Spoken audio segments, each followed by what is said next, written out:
Republican party of India कामगार आघाडीच्या प्रदेशाध्यक्षपदी गुणवंत नागटिळे यांची नियुक्ती करण्यात आली आहे. लोणावळा येथे झालेल्या राज्यव्यापी मेळाव्यात केंद्रीय सामाजिक न्यायमंत्री रामदास आठवले यांच्या उपस्थितीत ही घोषणा करण्यात आली.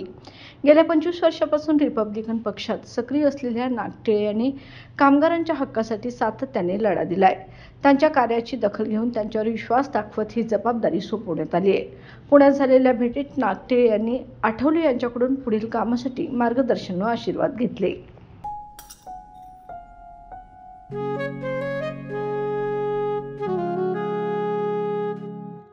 बाबा, आज येताना बासुंदी घेऊन या ना. अगं, कालच आपण आईचा वाढदिवस होता म्हणून आणली होती ना.